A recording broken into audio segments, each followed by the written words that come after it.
Coffee and today's guests here with me, so we're ready to roll. I'm Michael Hanf, Executive Partner at Taival Advisory. Welcome to our Circular Coffee Break podcast, where we will be casually talking about everything circular and beyond. Now, today is a very special episode, as a couple of days ago, the World Circular Economy Forum 2023 took place here in Helsinki. Which is basically bringing together hundreds of professionals from different organizations and companies to discuss about the state of circularity and to exchange ideas and experiences on how to accelerate progress towards a circular world. Now, we thought, why not bring together some of the participants of the event to casually discuss about their learnings, their findings, and what they actually took away from the World Circular Economic Forum. As always, we hope the podcast is interesting, insightful, and provides new perspectives for you. But if you have any feedback or improvement ideas or suggestions, please leave a comment or drop us a note at info@taival.com. So you heard correctly. This time we actually have 3 guests that are joining me for the show today. So first time that we have more than one guest. So really excited about that. We have Alisa Mick, the founder of MiXi Centre and co-founder of the North Mix. We have Jaakko Nauha, Chief Commercial Officer at TraceGrow. And some of you will remember Jaakko from the first episode of the podcast a couple of months ago now. And we have Thomas Knuts, Sustainability Consultant at Losvik and Flen. So thanks a lot to all of you for joining me today on the podcast. To get us started, could you briefly introduce yourself and what led you to circularity and the World Circular Economic Forum specifically, so that our guests get to know you a little bit better? Alisa, if you go first. Yeah, thanks, Michael. So I'm Alisa Mick, and after many years working as a consultant and then as a co-founder in a tech startup, I decided to focus on circular economy after I had the pleasure to do a project with Citra. So I founded MiXi Centre, which is focused on supporting circular solutions. We work mainly with startups, building an ecosystem that brings together companies, cities, and organizations. We are very action-oriented and facilitate collaborations with the goal of connecting the Finnish circular economy ecosystem with other countries. MiXi has partnered with the University of Helsinki to create a pre-incubation program called Circulator. And we even have the final event this Friday, so welcome to join us. We also organize different events, and one of them was a side event of the World Circular Economy Forum last week. It was focused on investing in circularity and sustainability. So this year was my first physical World Circular Economy Forum, and it was a great opportunity to meet current and future partners from other countries. Happy to be here, and thank you for the invitation. Perfect. Thanks, Alisa. Jaakko, for those that haven't heard the first episode of the podcast. Yeah, okay, thanks, and thanks for having me here. I'll try to be brief. I work at TraceGrow, and in a nutshell, we are a circular economy clean tech company. So we take industrial side streams and waste from smelters or like the black mass from recycled alkaline batteries, and we turn those into basically fertilizers, micronutrients that support the plant's growth. And before joining TraceGrow roughly a year ago, I worked 9 years in Neste Corporation. And there, the last 3 years, I was working with algae. So it wasn't really circular, but it was renewable. So that was like the first step. And before that, I've been doing working with the process industry, process optimization, and training solutions that help to improve. So gradually going from improving a bit, creating something new, and then now closing the loop, so to say. Thanks. Perfect. Interesting path. Thanks, Jaakko. Thomas? Yes, thank you for the invitation. Since April this year, I'm working at a consultant agency, Losvik and Flen. We are a Nordic consultant agency trying to combine sustainability, communication, and leadership. Before I joined this ship, I worked for the regional development company Concordia in Jakobstad, Pietarsaari, where I try to help mainly the manufacturing industry to start their circular journey, and that's also where I collaborated in a couple of projects with Michael and the TiVal team. Yeah.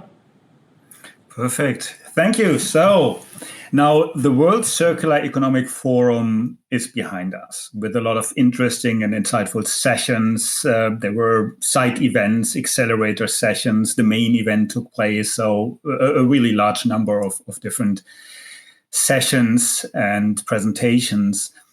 From your point of view, what were your key takeaways? Is there anything specific that you found interesting, surprising, or maybe even shocking of what you heard, either in the presentations, in the events, or also in the one-to-one discussions that you were able to have?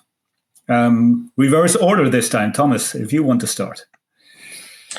Yeah, first of all, I think it was a really high-class conference this year. The interest in circular economy seems to be really high right now. It's not just a nice to have thing anymore. It's an absolute must have that also many of the keynote speakers pointed out. So I feel that circular economy is a movement in a pretty good swing right now. Finally, it seems like everyone is looking into it right now, both big corporates, government, cities, and so on. So it's going really fast right now, and I think that's also really nice to follow. So yeah, that would maybe be my general comments so far. Perfect. Thanks, Thomas. Alisa, what did you take away from the event in Mesokeskus? Yeah, so first I think that we can see this shift from talking about circular economy to talking about regenerative economy and about nature-based solutions. So it was definitely evident in this event. So, for example, there was this session about a more diverse role for forests, which I think was really, really interesting topic. And then another thing that was, I think, good to see is that there was focus on quite a lot of local initiatives. So I was attending sessions about circular economy in Africa, for example. And of course, last year it was already in Rwanda, in Kigali, the forum. So it was great also to see these kinds of topics in the event now. And finally, maybe one thing that I was happy to see is the topic of funding, because I'm working, as I mentioned, with startups. So it was great to see that this topic of funding, which is challenging, of course, for circular startups, it was mentioned in a few of the sessions. And I think as an extension to that, also finance is becoming more and more of a topic, sustainable finance, what finance in the context of circularity and all of that. So yeah, very, very good point. Jaakko, what did you learn? What were your key takeaways? A little bit similar in a way. I guess the finance was something that did pop up, but then what I felt was really strong, communicated in multiple events, was that we need to act now.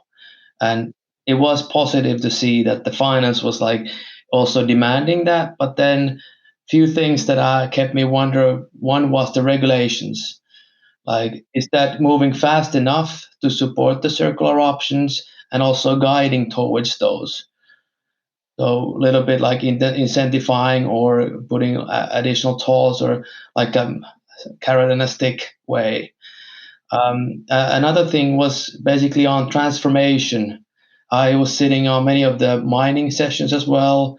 And kind of after the whole event, I felt like, are the big companies that have all of their key assets tied into a linear business model, are they going to be able to transform it? And will their owners support it? Because in many industries, it doesn't look like that. And immediately started thinking about practicalities that typically the disruption comes from outside, and then like, when was it the last time I actually rented or bought a DVD or a Blu-ray? And not at least 5 years or so. Now it's all as a service, like these kind of streaming options. So are we going to be seeing like a similar, that we have a Blockbuster that's a big company on its own field, and then it doesn't go for the transformation, and then outside disruption comes and turns the whole thing around.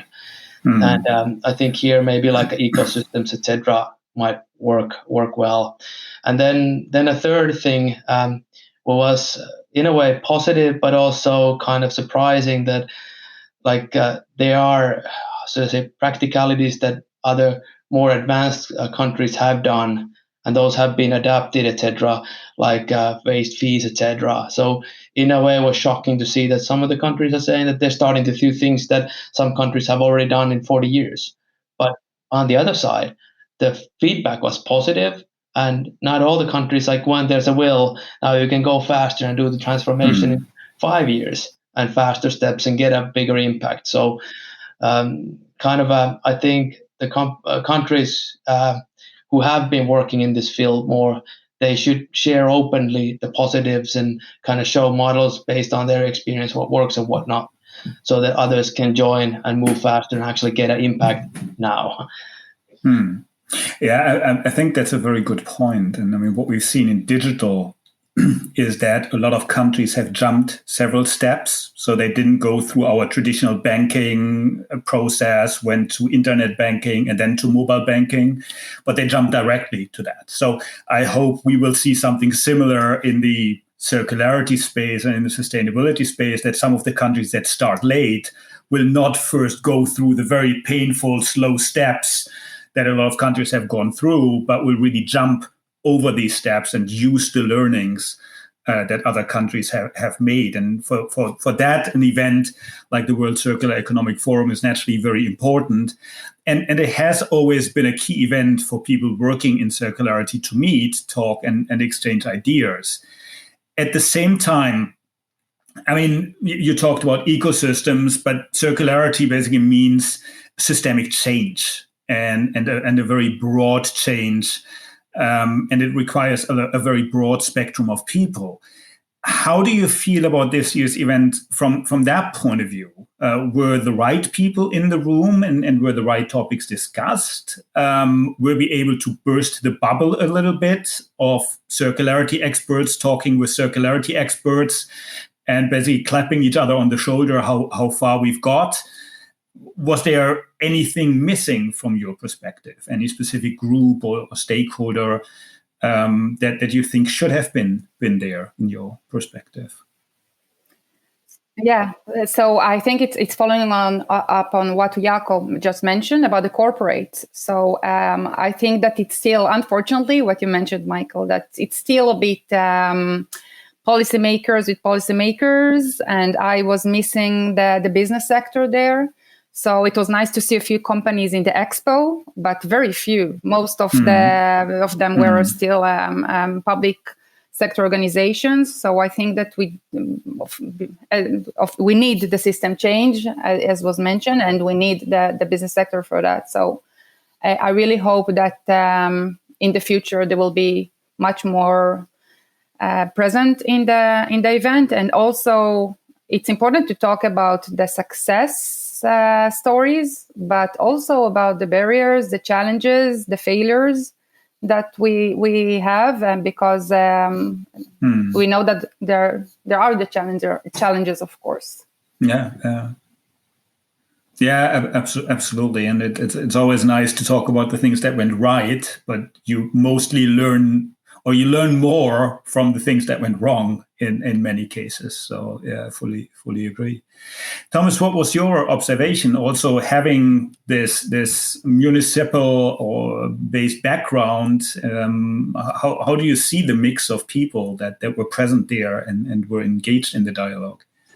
Yeah, I think this is a really important and great question. And I definitely feel that there's some kind of a paradox in this right now. When we're inside the bubble, inside Messukeskus, as I said earlier, I really felt that something is finally happening right now.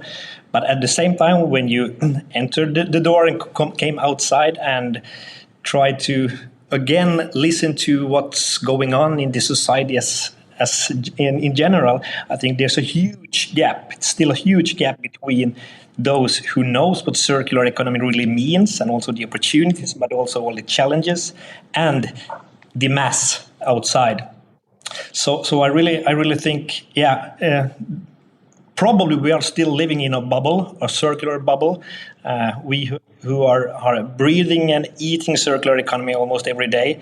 But when you're coming outside on the streets and discussing with people in general, I think there's still a huge need of more education, more knowledge, more awareness of what circular economy really means and all the consequences and the crisis that we are actually living in right now. So I think it's a really, really important and good question. And as I said, I really like the atmosphere inside this time, but at the same time, it's different to come outside and live in the real world again. Yeah, I think that's huge challenges still. Yeah, absolutely. And we talked about the urgency that was in the room there. Unfortunately, I don't necessarily always see the urgency when I walk along the street or talk to people outside of the bubble. So, and just to, Michael, if I say that, I think that there is the bubble of circular economy, and there's also the bubble of the Nordic circular economy. So again, although I was happy to see use cases from other countries, I think that we can do much more to learn what is going on in other areas, and also to impact and to collaborate with other areas of the world. Yeah, I fully agree. Jaakko, do you see you mentioned the ecosystem already earlier as a key topic. Yeah, I kind of maybe go a little bit back to the start. So I was happy to see like different finance representations and also associations, a lot of governmental groups and different kind of like invest in certain country or business incentives to basically attract. So kind of like a governmental business development groups in a way. But then exactly like was mentioned, that I felt like that the industry sector was pretty much missing. And kind of wondering, like, does it happen the same way as like the slush event that it started with startups and then over the years kind of ended up growing? And of course, next year, this is not necessarily in Finland, but maybe this can also grow so that the bigger companies are feeling that it's how should I say, more must to be involved instead of being left out. I'm kind of going in circles here, but the fact that the industry was missing brings me back on again that, okay, there were different like these sector depending sessions were good, but then I wonder, like, if I look at mining industry or fertilizer industry, that are the big players who could really move the needle there, are they ready to jump into this world, and are they ready to move from linear into a circular, and if ever? So I guess, there were some, for example, mining companies who were early adapters and showing how they're moving towards circularity and kind of minimizing waste, and I think that's where it starts. But somehow it felt like we're really far off from where we should be. Now, in an earlier podcast episode, we talked about the fact that circularity, sustainability is more and more seen also as a competitive factor and a strategic factor for a lot of companies. And that is why the openness that was there earlier, also between chief sustainability officers, people that are engaged, might not be there anymore, because it's basically more competitive, it's more secretive. Just related to that, where do you see that coming from? That there is not that much representation from the industry there? Is it mainly that the topic hasn't been high on the agenda? Is it because companies don't want to talk about it because it's something they do internally and they see as a competitive advantage? Where do you feel that this is coming from? And do you have any ideas how we can change that next time when the World Circular Economic Forum is around, so that we have more of those people in the room? My guess is that they haven't been invited. So, it's not a criticism on this, on the organizers, but just I think that it has been very much focused on the policymakers. So my thought is that maybe next year there should be, in these 2 days of the conference, maybe the second day should be focused on the business sector, and then to bring the corporates, but also to bring the startups. So, for example, my friend was participating in one of the booths. She's the CEO of Neymar, and I asked how did she hear about this opportunity to even participate in the expo, and she just kind of heard about it and took the opportunity. But I think that many companies didn't even hear about it, or didn't think it would be relevant for them. So I think in the same week we had also the Arctic 15 Startup Summit in Helsinki, and I think that the fact that they were overlapping in the same week means a lot. That there is this gap between these two worlds, of one of the policymakers in the World Circular Economy Forum, and the second of the business sector and the startups, and we should bring them together in future events. So. Yeah, just to invite them. No, that's a very good point. That's a very good point, because I think there were 3 or 4 events in the same week, big events actually. So that naturally also takes attention away in that sense. And if you have the feeling it's mostly policymakers and discussion topics that interest policymakers, then it's naturally a question if I, as a business representative, want to be there, or if I rather go to Arctic or some other events there. Jaakko, Thomas, any ideas from your side how we can change that? Maybe a little bit about the resignation. I kind of understood that it's, at least in our case, it was also invitation based. So there were certain sectors that had tickets, and they were choosing who they want to invite there, etc. So I think that will affect. And in our case, we were representing like a small startup scenery in a sense in a process industry. So my feeling is that maybe the bigger ones are not getting invitations, or then exactly they have another place where they rather would be. Maybe another comment I want to mention: on Thursday there would have been on the mining side like a deep dive, and I got an invitation to join there at the event. But I had already been committed to give a talk on another circularity in cities event. So a little bit of overlapping. So I guess you might end up, if it's not well planned or kind of structured, you end up having multiple parallel sessions. And then you have to choose where you join. Yeah, and I think in general, I'm not sure what your feeling is, but there's a lot of events, a lot of webinars, a lot of events. I mean, you could almost have an event on a daily basis if you wanted to, and not get any real work done.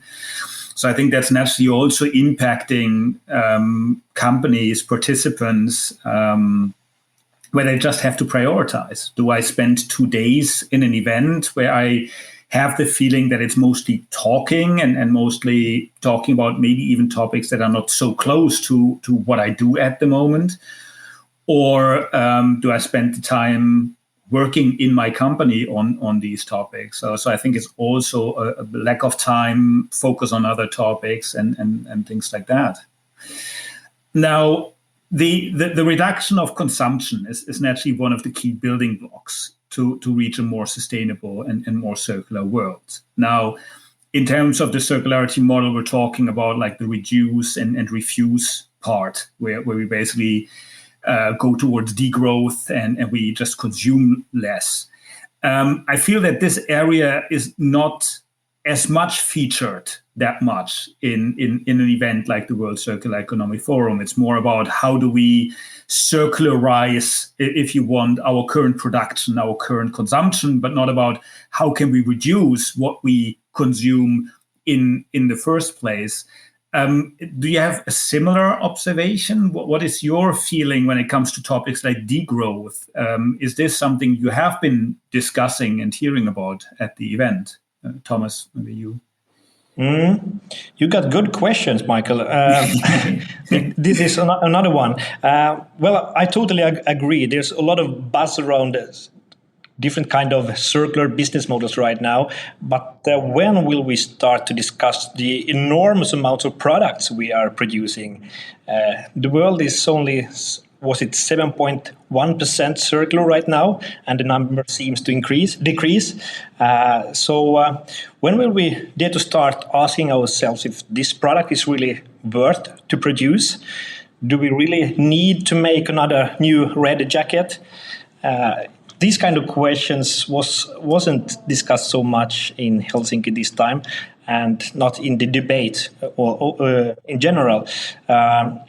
Of course, it's really, really difficult questions also for a company who are used to work in a linear model, and most of the companies are, in fact, still working linear. So I think it's a really big challenge, and a really important question also to start to think in new ways. And I think, again, I come back to education, awareness, knowledge.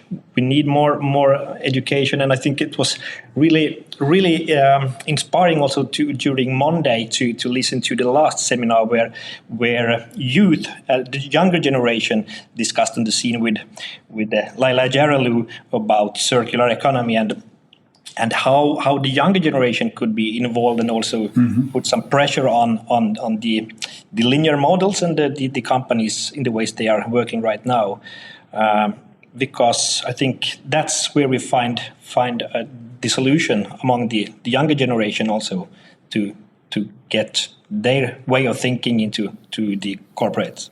I was just about to say that I think it was the only session during these 2 days that it was a bit like taking these degrowth ideas to the discussion. And I think that it comes from the younger generation, they are more bold, and they don't have any more the patience to hear these talks about we need a system change, we need to move from linear to circular. So I think we need to address these issues somehow in the next summit. Yeah, and I think recently I read somewhere, and I'm sure I'm repeating this wrongly, but if we would stop producing clothing, textile today, we would still have enough textile and clothing to basically for the whole world for the next 10 years, even if no new clothing would be produced starting today. So I think there's a huge amount. At the same time, I agree with what you just said. I think the younger generation is a key here. And I think what I was missing a little bit, because it's the typical gray-haired senior leaders that are basically discussing in the panels about how the world is changing and how the transformation is happening. We're not necessarily involving the younger generation that might have a different perspective, that might basically be, as you said, Alisa, be more radical, be more willing to actually think differently, think out of the box, think out of the bubble in that context. If I look, for example, at my kids, they just today came back from a shopping spree where they basically went to all the different secondhand shops in the Helsinki city center, and they found all the cool things. And they were happy to find them at low prices and really unique pieces that you wouldn't find in a normal shop. If I think back, they're now 13 and 16. And if I think back then, for me, it was brand clothes. It had to be new. It was like, and that's the whole mindset change that is basically happening at the moment with the young generation. So I think it's about bringing that young generation into the discussion and basically have them ask the tough questions towards the panels in that context, because I'm sure they have a lot of tough questions that they will be asking in that context. Jaakko. Yeah, maybe kind of reflecting a little exactly what you said, because some of the thoughts that I made also on the event was that there was a lot of big pictures, big industries, big gray-haired topics and executives and etc., but not much of a practical approaches. I mean, there were some use cases, etc., but not something that one could take in everyday life in a way. Or what I'm trying to say here is that, for example, in Finland, there's this hiking company that does sell used secondhand gear and clothing. And as a father of 3, I'm wondering, why don't we have the same for toys?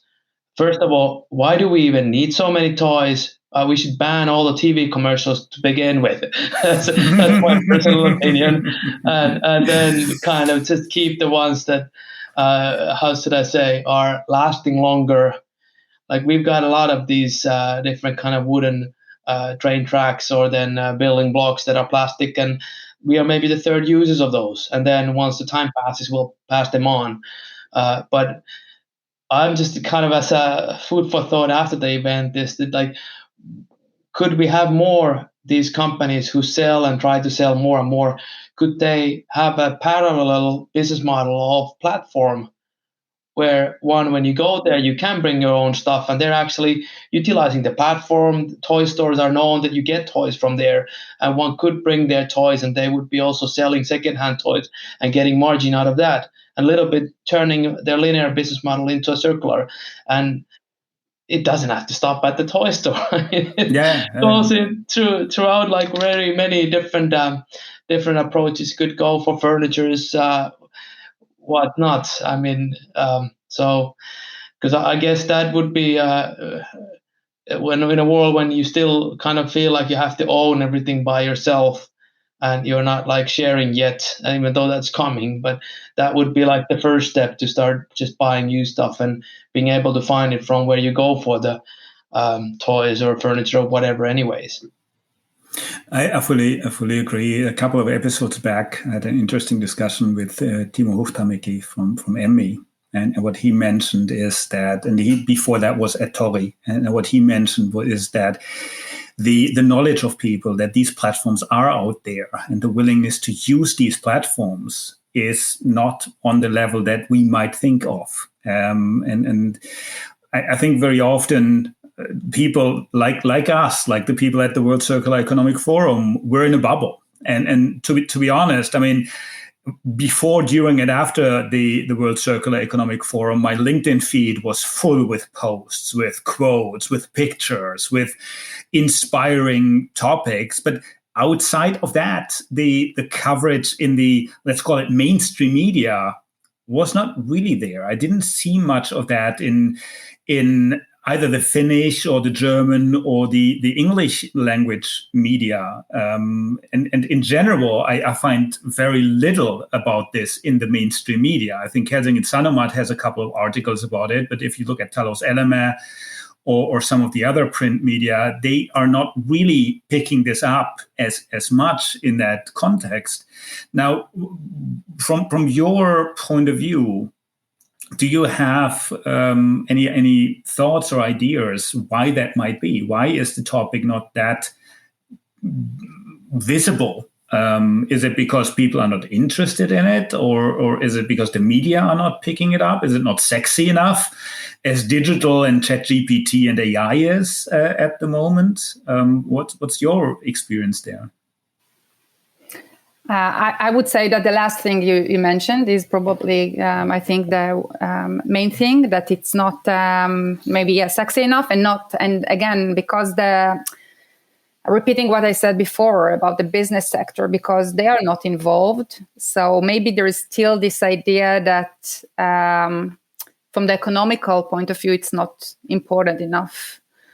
So that's another reason why we need to bring them into this discussion, is to then it will be more interesting for also other parties. So that's my take on the question. That makes sense. Well, I think, as I also said earlier, we need some kind of new definition of what circular economy is, to also raise the awareness and try to find what's in it for us. I think it's still a very unknown term also for media, and I sometimes think about is circular economy a rocket science, or are we making it too difficult for us? I mean, for example, for an SME, it's really, really tough right now to know where to start. You meet a lot of different terms and combinations of letters and trendy concepts. Where should you start? I don't really think we know what we're talking about. And then how should media write about these kinds of events if they doesn't really know what it means and where to start and how to find a focus on it? I think we need some kind of framework for circular economy that's easy to understand for everybody. It's not easy, but I think it will be really important to find. But by the way, I think that this, what I mentioned in the beginning, the new terms like the regenerative economy, it makes even more complex. And then, okay, is it different for circular economy? Absolutely. Is it the same? Is it only like the new trend? So I definitely agree that the language is also a thing. Yeah, and if you combine it with the sustainability theme, and you're talking about both environmental and social, and it's all but also nothing included in the terms when we're talking about sustainability and circular economy and regenerative business and so on. So yeah.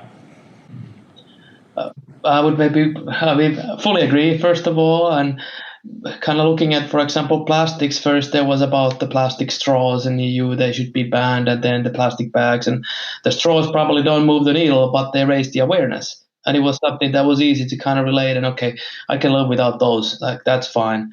And then it has grown. So I think that we should have some practical examples, cases that people can relate to, understand, and showcases. So not something that the country has made an environmental permit, but like more concrete for everyday life for everybody, so to say. And maybe even also like a reflection that, hey, I've now bought this secondhand or recycled this, and this is actually savings I made for the nature, or what's the impact? Find like a good reference, so to say. Yeah.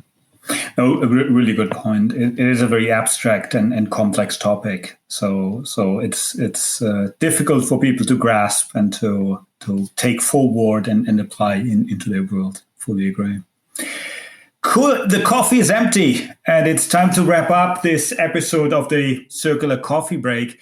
Thanks, Alisa, Jaakko, Thomas, for joining me today and reflecting a little bit on the World Circular Economy Forum. I guess we all agree that these events are extremely important to bring people together.